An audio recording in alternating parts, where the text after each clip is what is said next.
Pods and People podcast. And today, on episode 3, we're going to be talking about the impact of beauty standards.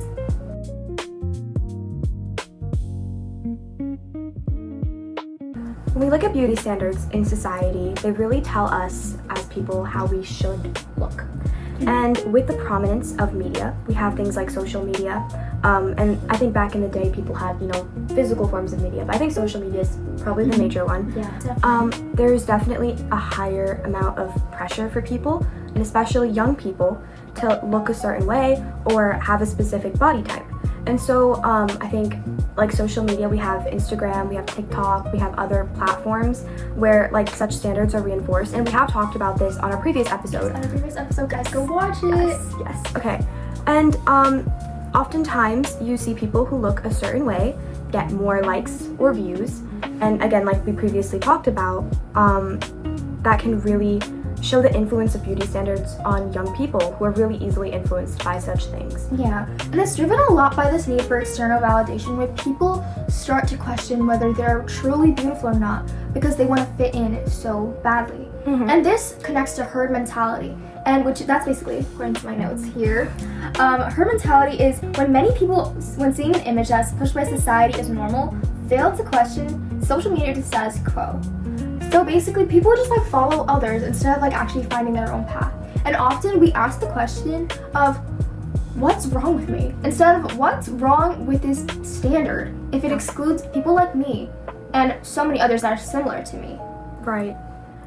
I feel like if we just stopped focusing on following beauty standards and just embraced our individual unique selves, I feel like society would just be so much more diverse and we would all have our own sense of beauty. And I think our mental health would be so much better. Yeah, honestly. Because I think a lot of mental health issues come from beauty standards. Yeah, with including things like self-perception,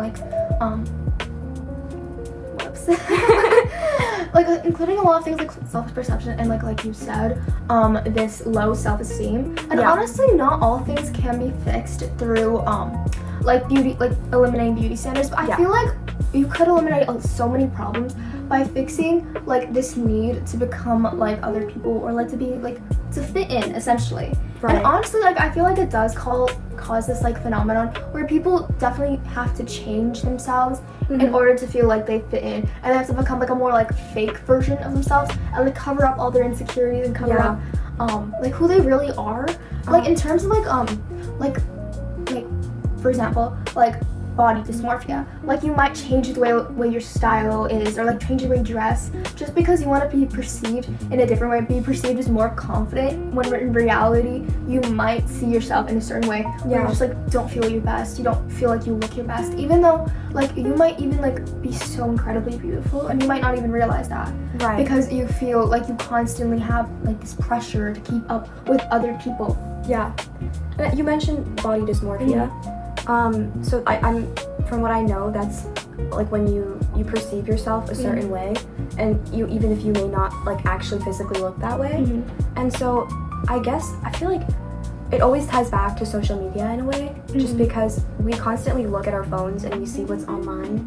We see this certain image of how we're expected to look, and the fact that there's things like likes and attention on media, and you see a certain group of people get that attention, and it kind of makes you feel like to be accepted, you have to follow those standards. Yeah, and it's kind of hard on the young people today, especially Gen Alpha and stuff. You feel I know, sorry guys for being a little cyclical, but imagine if you're looking up to someone who you admire so very much, and you see that they're getting all these likes and views, and that everybody loves them, and you feel I want to be just like them. Yeah. Instead of and a lot of people, the scary thing is that a lot of people do this. People often tend to follow people who they deem beautiful or have these attractive qualities, when even when these said people who have these attractive qualities might not even they might be covering up their own insecurities and projecting a version of themselves that's completely not really realistic or true. Yeah. But in the sense they cover up their own insecurities, and other people believe this projected version of themselves, and then they just believe that their real selves aren't enough. And I feel this pressure I'm not pretty enough, I'm not smart enough, and I'm honestly like, I don't look like this, I don't look like him, I don't look like her, I wish I could do that. Yeah. And honestly, I feel like we've all been there, like down the entire like rabbit hole of like self-comparison. And it might not even have anything to do with low self-esteem. Like it might not even start with low self-esteem, but it might just be like it just might result from looking up to someone and like kind of like holding someone to a certain standard or certain like ideal you had. And also, according to my notes, again, a lot of like ideals are reinforced through the home, especially like as a child when you're growing up in a certain environment. And for example, like a lot of people who do struggle from eating disorders today have like behaviors like, and this doesn't account for all people, but like some people who do struggle with eating disorders, like they have like these behaviors reinforced in homes where, say for example, they'll like be like shamed for eating too much, even though when they're at like a perfectly good weight, when they're perfectly beautiful, they like people do tend to push their own beliefs onto like younger kids, especially, and those are often rooted in beauty standards. I think about like based on like what I've seen, like heard about in India, I know that like marriage is really big for women, and so like I feel like there's this thing where moms may be like, okay, you have to look a certain way if you want to get married. It's like appease someone else, yourself. And that's definitely rooted in beauty standards, and this of course like almost patriarchal thing about how women have to get married, which I guess it's a part of society, but you know, it's like this immense pressure. It's like be a better version of yourself, and it's kind of just like, you know, put a fake face on and kind of just like become this version of yourself that's more likable and more like attainable in a sense. So when we look at mental health, obviously you have body image, you have, we mentioned like eating disorders, body dysmorphia. You know, these are all really big things that can arise because of beauty standards and how deeply enforced they are at the home, like inside of your house, outside, on social media. So yeah.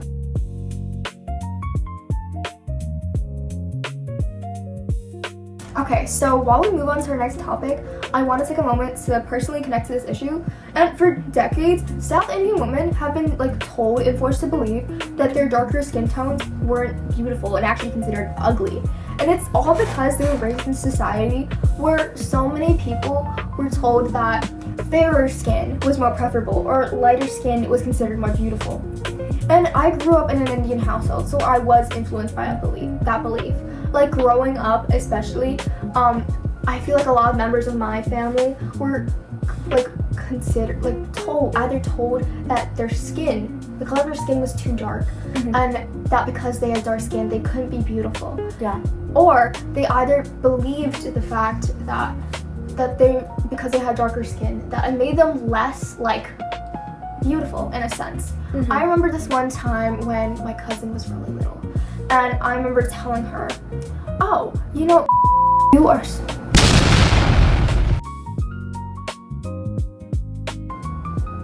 I'll just bleep out the name, that's okay. You're so incredibly beautiful. And she told me, Akka, which means like sister, like kind of like, it's like a way that you address like an older female relative in Tamil, like which is the language I speak. So basically she said, Akka, like I wish I had skin like yours, like I wish my skin was lighter. And honestly, I feel like that sentiment carried over because when I was a kid, like or the same age as her or even younger, I honestly wish that my skin wasn't the color it was. I wished I looked more like Rapunzel or Elsa or like all those princesses that I saw on TV, because in a society that tends to favor lighter skin, like or more like white passing complexions in a sense, it can be hard to feel like loved and valued in your own skin.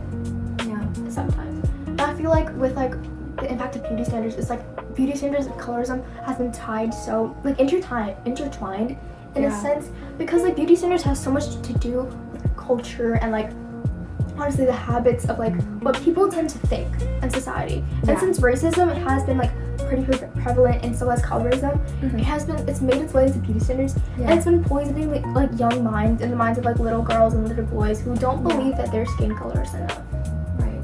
No, that's a really nice personal thing that you added there. And it's really sad that there are young children out there who are, you know, absorbing this like mentality, this toxicity. And then that kind of hurts them and their mental health and their views about themselves, and it leads to insecurity. when everyone is beautiful. And I feel like it also brings up an importance of diversity in media. Yes. Like I feel like now we have a lot more representation in terms of, like you mentioned, Rapunzel. Yeah, which is definitely great. We have like Moana, and that's like one example. Like Moana, there's so many other people, like Never Have I Ever, although probably no 5-year-old is watching Never Have I Ever with Davey. But I think teenagers also. Okay, yeah, but you have that makes sense. representation. Exactly. You have like brown princesses and like Yes. people of color in Bridgerton. Oh, which is like wait, Bridgerton is actually a really good example. I love Bridgerton. Yeah, so much. I love that's a Kate good Sharma. Love her down. I love her down. She's so I gorgeous. love her down so much. That season was so good. I also saw her in The Devil Wears Prada. Yeah, she was gorgeous I in The love Devil her. Wears I Prada. love her so much. I love her. Oh my Yes. god. And Yes, like other same people, actually. other inspiring people who have also like, and I feel like just like not even to tie back too much into media Yeah. in general, because I know we did talk Yeah. about it in our Yeah. last episode, but I feel like beauty just does like hold hand in hand with media. Yeah, for In sure. the sense like with like this like scope of what is beautiful being defined and broadened. Yeah. It's like been a lot more beneficial Yeah. for like kids growing up in this 21st century where like they're allowed to feel more included into Yeah. like this entire like category of what Exactly. beauty is defined as. Yeah. So I think that's great. I mean, like, obviously there's still room for improvement. I think we can definitely have more representation. Like, personally, like, I feel like there isn't too much, like, not too much, there isn't a lot of Indian representation. We have Never Have I Ever. True. But I feel like that also enforces Like, a lot of definitely. stereotypes and stuff. Yeah. I want, like, a character that doesn't have a lot of those, like, stereotypes. True. Like, is that really that Like, bad? yeah, Is it too much to ask for? And honestly, we are going to go to stereotypes in another episode Yeah. sometime in the future. Okay, but one thing I've never seen, hijabi representation. Okay, and I feel like we're getting a little too off Yes, topic. okay, back to colorism. But think about it. Like, how would it impact, like, a POC or, like, a person who's Muslim yeah. if their culture cannot be represented accurately on a screen? Like, imagine, like, how left out and lonely that would feel. Exactly. Like, to see that, like, you don't really have, like, any, like, not necessarily that, like, hijabi and women don't have people to look up to, but in the sense that their lives aren't, like, really as, like, spoken for when it comes to media. Yeah, and you it's- see that with colorism then Yeah. in that similar way, where Yeah. you don't see like as much representation. Yeah, and it's like tied to so much like just like cultural like belief in a Yeah. sense. Like yeah. And I wanted to talk a bit about my experiences with colorism. For me, I've seen a bit of the opposite end of people with lighter skin having a bit of a superiority complex about it. It's scary. I have seen people like say like oh, she has darker skin, like that's weird, and I'm just like, Yeah, where it's like in America that'll be like such a compliment. Yeah. Like, oh, you look so tan. yes. And you Like, know what? I really wanted to tan this summer, and that is one of my goals because I just want to look sun-kissed. so beautiful the way you are. Thanks. But like, for example, there have been moments where, like, for example, I've had relatives tell me like, oh, don't go out in the sun too much, otherwise you'll tan. Like, that's what I People want. ask me why I've gone out and tanned. Like, That's they're what like, I oh, want. she's gone so tan. That's my goal. It's just my melanin, guys. I can't. Yeah, and you know what? Melanin is gorgeous, so I don't know why we're talking about it like it's something horrible. And again, that just goes back to beauty standards and the fact that lighter skin gives you some privilege in society. That lighter skin is more desired for whatever reason. And that's actually a good question. Why is it like that? Because I noticed it's not just India. I know it's like throughout like Asia. in so many places. Like it does really. I feel like it does really like maybe it does tie into colonism. Like I definitely feel like we should get into it in another episode. I feel like it's also just in like labor classes too. Oh, okay. Yeah. Okay, but tying Okay. back to beauty standards. Yes. Like okay, but the thing is, how do we fix it? How do we fix it? How do we I think fix we it? talked about representation. That's really Okay, yeah, important. no, but it's definitely Educating the Yeah. new generation. I feel like in India especially, I've seen a lot of people being more accepting of darker skin, especially the younger generation. Yeah, I feel like now, a lot of at it, least. yeah, a lot of Yeah. it is like the older generation because that's what they've been taught. But I feel like if we educate people as a society, like and normalize all shades of skin, because all of them are beautiful, everyone's unique in their own way. I feel like that's so important and like kind of breaking that standard, breaking that old tradition. definitely. Yeah. Yeah, but on the other side of that, there's exclusion. On the other hand of acceptance. So, why does it hurt so much? So, according to my notes, the brain actually responds in the same way to rejection, in the same way to feeling pain. So say, if you broke your leg, Time out, guys. I'm out guys. Okay, we're back, guys. So hey fam, we're back. Back to Okay, the brain. so Like, for example, say if you broke your leg and your brain was perceiving that pain. Like, it was like a part of your brain would light up. And basically, an MRI scan shows that your brain lights up in the same area when perceiving rejection. Because the fear of failure to fit in, like, because when you think about it, herd mentality was actually adapted to help humans survive. So a fear of rejection has been wired into us as humans to, like, feel like, oh, like, if I fail to fit in, I might as well, like, because that's, like, an actual threat to my survival. Because, like, think about it, you've, like, been programmed. Evolution. Like, evolution, yeah, That's man. so cool. Yeah. I mean, that's sad It's today. sad, but, like, that is interesting to think about. Yeah. There's, like, a whole brain thing that happens. Yeah. Wow. Wow.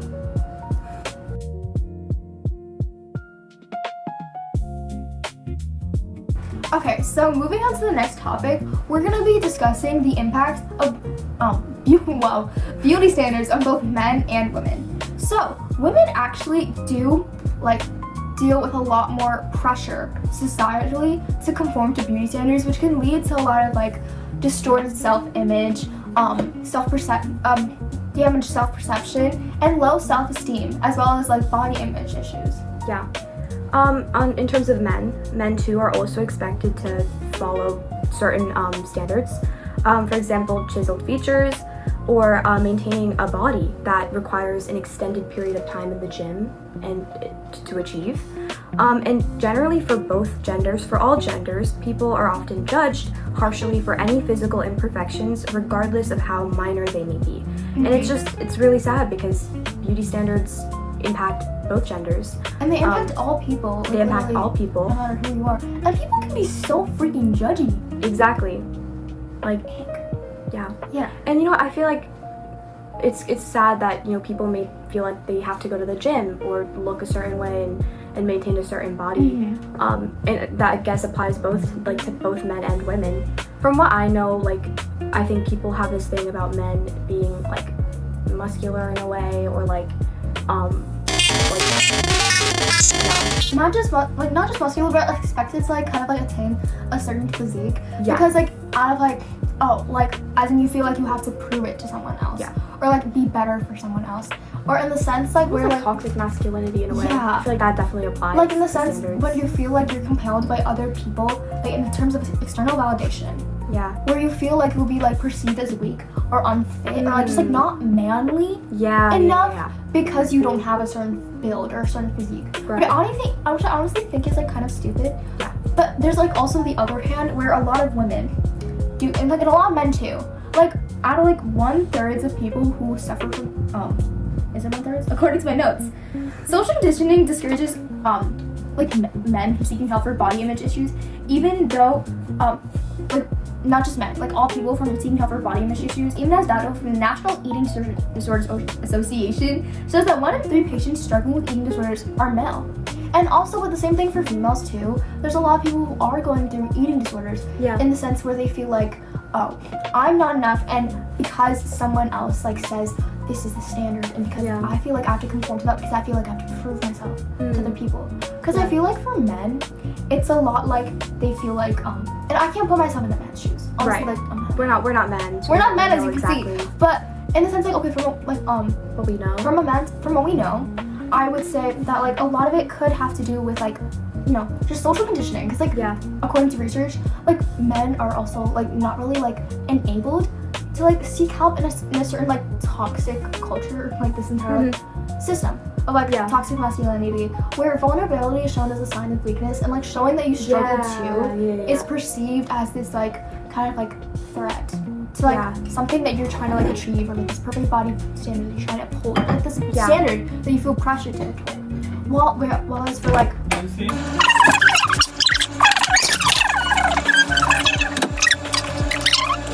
we're talking about vulnerability. Yes. And how I feel a lot of people, how it's not really socially accepted for men to be oh, I actually am struggling with my body image issues right now. Whereas for women, I feel it's so common for us to constantly hate on ourselves and put ourselves down to make other people feel better.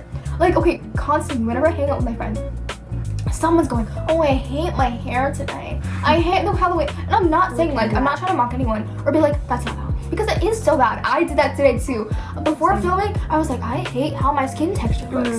Because I feel like, as females too, as women, like we've had insecurity just like rooted into us, where we feel like we always have to compare ourselves to other people, or like kind of just like achieve, like become better, to look prettier, to be like not just more desirable, but to be like more like not even just respectable, but in like to like kind of appease other people, and also just like look better for others and for ourselves.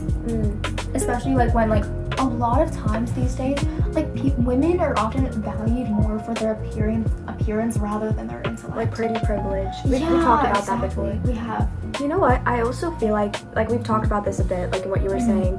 I think the gender norms, or like what's been, you know, like established in like the old traditional gender norms of, or like stereotypes as well, gender stereotypes of women being more emotional and like kind of like being protected and taken care of by the man. I think that probably also plays a role into beauty standards, because we were talking about how there's like toxic masculinity. Men are often like they try not to show that they're vulnerable because of the standard that society has set, and I think that's also probably rooted in gender norms, because I guess like probably like back then, like way back then, men were probably going out and hunting and you know, hunter-gatherer, or doing whatever men do, you know. Okay, yeah. But obviously, like they put women in the domestic sphere to take care of the kids, while the man goes out and provides for the family. I think that there's like a provider mentality. That's kind of just been enforced all this. Like, you have to do this. You can't show that you're weak. Right. You can't show that you're weak. Like the and vulnerability. we'll definitely talk about in our later series. In our gender series. Yeah. But also, I feel like on the other hand too, like in terms of like women all the way back in the day, like a lot of women saw their beauty as something that was like considered marketable. Like whereas their beauty wasn't just something that like they could enjoy for themselves and like look at themselves in the mirror and like feel confident, but kind of like they'd have to like go out and like kind of like be like, and I feel like it's kind of ingrained into our culture, where for example like if a woman like tries to be more beautiful, she's often like accused of trying to be more beautiful for like, as in like, I don't know how I'm trying to like phrase this. Whereas a woman's like often accused of trying to look good for other people rather than herself. Do you think it's also like for a man?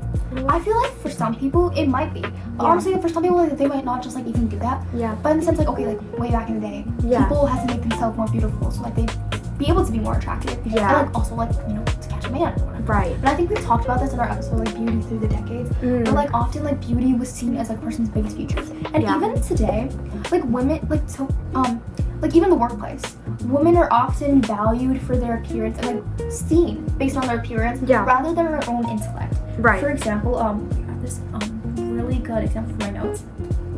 Okay, like Katie Gaddy Tassin, the founder of Money with Katie and author of Rich Girl Nation, states, sometimes it's not just about wanting to look good, it's about feeling that you have to look a certain way to be taken seriously in a workplace or respected in social settings. Yeah. And honestly, think about it. Like as a woman, if you showed up to a place just like not really looking put together, or just like, you know, not really being able to show up as your best self physically, like a lot of time people do really like not just look down on you, but kind of just like ignore you in a sense. Yeah. Like as in they kind of like don't really like care. They do care a lot more about your appearance. Whereas if like a man kind of did that, especially in the workplace, like it wouldn't matter as much. Like, I don't see like there's so many CEOs of companies that, like, no offense, but like they probably don't have the same standard as women do in terms of looking a certain way. So maybe you could say that women do have it a little harder. Yeah. Well, not necessarily. In terms of societal pressure, whereas I feel like that's like men, they kind of like to face like an internal pressure rather than societal pressure, which is a lot different. Right. And also like, okay, in the sense, like, okay, for functions, okay, I'm mildly pissed off.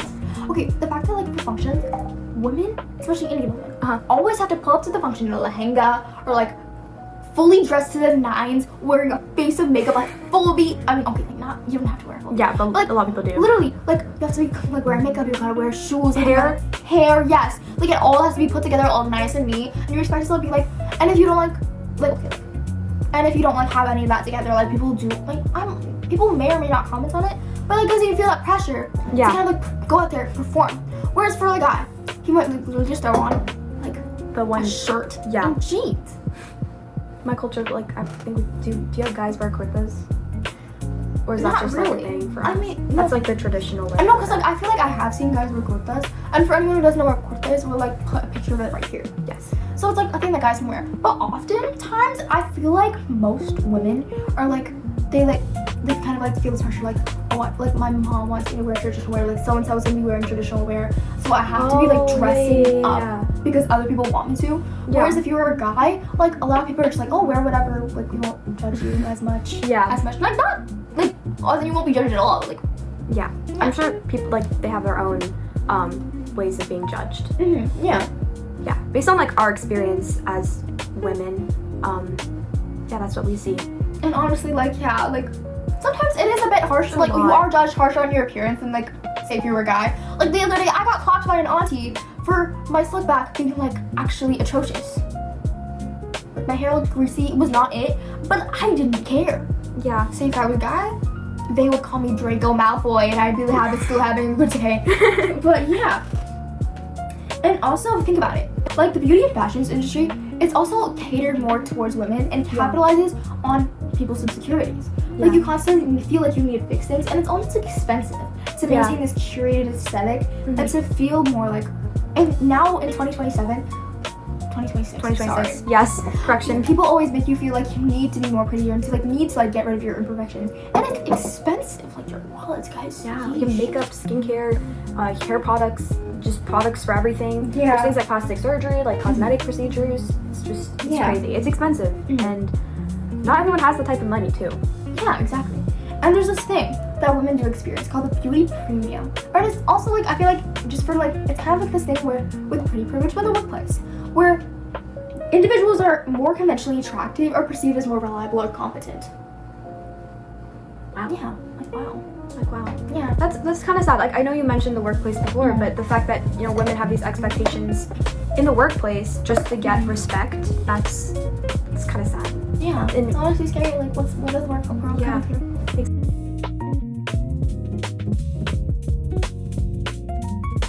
We've covered a whole bunch of stuff, but now the question is, how can we manage? So I have a full list of some things that we can do to manage things with this immense pressure of beauty standards. Number 1, be real, be honest. Number 2, stop chasing the validation of others and do what makes you truly happy.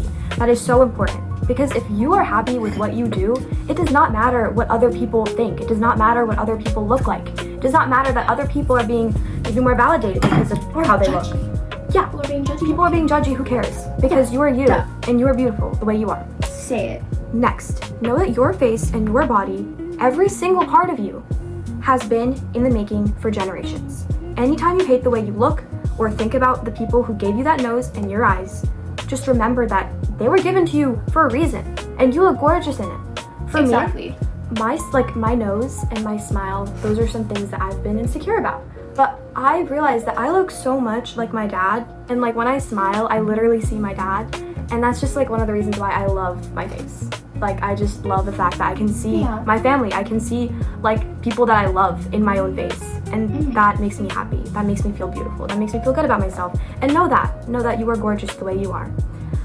People do love you, and you do not need to validate your appearance, because who needs validation? You are absolutely gorgeous with or without validation. Yeah, and honestly, love isn't the same thing as validation. Just because someone does validate your external appearance doesn't mean they care about your insides. Yeah. Choose people who actually love you for you. Exactly. Even when you're being real, or being the messiest version of yourself ever. Yeah. Don't put yourself down, and find a good circle. Don't surround yourself with people that are toxic. Judgy. Toxic, judgy, rude, who don't accept you for the way you are. They're the wrong people. They're not the people for you. Yeah, definitely. And be mindful.